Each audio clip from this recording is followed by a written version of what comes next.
क्या आपने नोटिस किया है, हर साल सैलरी तो बढ़ती है, लाइफस्टाइल भी इंप्रूव होती है, लेकिन सेविंग्स वो वही के वही रह जाते हैं। ये होता है हमारे कुछ गलत फाइनेंशियल हैबिट्स की वजह से। तो चलिए, इस दिवाली हम हमारे ऐसे 6 फाइनेंशियल हैबिट्स को सुधारते हैं, जिससे इस दिवाली से लेकर आने वाले हर दिवाली तक लक्ष्मी जी की कृपा हमारे ऊपर हमेशा बनी रहे। सबसे पहले आता है लिविंग विदाउट अ बजट। देखिए, मनी मैनेजमेंट का पहला रूल बहुत सिंपल है। If you don't tell your money where to go, you will wonder where it went. बहुत लोग सोचते हैं कि उन्हें बजट बनाने की जरूरत नहीं है, लेकिन असलियत तो ये है कि अगर आप बजट नहीं बनाते हो तो आपको पता ही नहीं चलता कि आपने कहाँ पर ओवर स्पेंड कर दिया, कब आपने इम्पल्स बाइंग कर ली और आपका पैसा कब खत्म हो गया। इसके लिए आप एक सिंपल 50-30-20 रूल फॉलो कर सकते हो। 50% for essentials, 30% for lifestyle and 20% for savings and investments. अगर आप मेरी तरह ज़्यादा इन्वेस्ट करना चाहते हो तो फिर आप 30% for investments and 20% for lifestyle ऐसे कर सकते हो। That is up to you. लेकिन कम से कम 20% आपको इन्वेस्ट करना ही है। और बजट बनाने के बारे में ना नेगेटिव फील मत करो।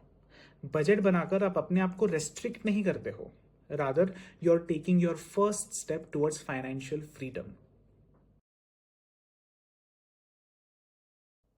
अब दूसरी सबसे कॉमन गलती, सेविंग्स तो करते हैं लेकिन इन्वेस्ट नहीं करते।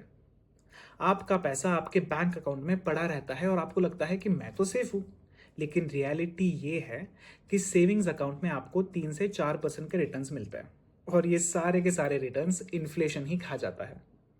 इसका मतलब है कि हर साल आपके पैसे की वैल्यू आइदर स्टैग्नेट हो रही है या फिर आपके पैसे की वैल्यू लूज हो रही है। तो इसलिए सिस्टमेटिकली इन्वेस्ट करना बहुत जरूरी है। आपको जो इन्वेस्टमेंट एवेन्यू समझ में आता है आप उसमें इन्वेस्ट करो, फिर भले ही वो म्यूचुअल फंड्स हो, बॉन्ड्स हो, पीपीएफ हो, एनपीएस हो, इंडेक्स फंड्स हो, या फिर खुद एनालाइज करके स्टॉक्स में पैसे डालना हो, जो भी हो, लेकिन हर महीने इन्वेस्टमेंट करने की आदत डालो।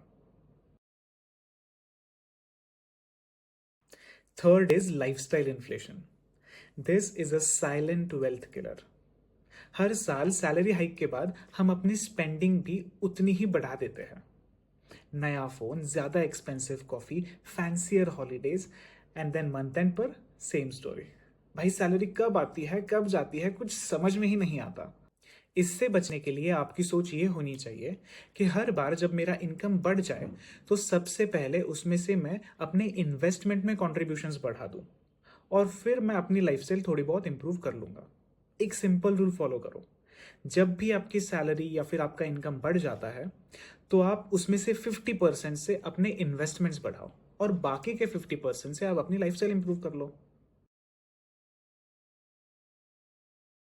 अब बात करते हैं ईएमआई और क्रेडिट कार्ड्स के बारे में। लोगों को लगता है कि 3,000 के ईएमआई पे फोन मिल गया तो बेस्ट डील है, लेकिन जब ऐसे 6-7 ईएमआई एक साथ चलती है तो आपकी आधी सैलरी तो इंटरेस्ट पेमेंट में निकल जाती है। और क्रेडिट कार्ड का मिनिमम अमाउंट ड्यू एक ऐसा ट्रैप है जिसमें लोग सालों तक फंसे रहते हैं, और इस केस में 30-40% इंटरेस्ट लग जाता है। मतलब एक छोटी सी गलती और कंपाउंडिंग आपके अगेंस्ट काम करने लग जाता है। तो हमेशा याद रखिए, अगर आप क्रेडिट कार्ड्स यूज करते हो तो टोटल अमाउंट ड्यू ही पे करना। और अगर आप ईएमआई पे नॉन इसेंशियल चीजें जैसे कि फोन्स, गैजेट्स या फिर ट्रिप्स ले रहे हो तो समझ लो कि आप अपना फ्यूचर का इनकम आज ही खर्च कर रहे हो। So please avoid doing this. Emergency fund एक ऐसा शील्ड है जो हर मिडिल क्लास इंसान के पास होना ही चाहिए, लेकिन रियलिटी ये है कि 70% इंडियंस के पास 3 महीने का भी इमरजेंसी फंड नहीं होता।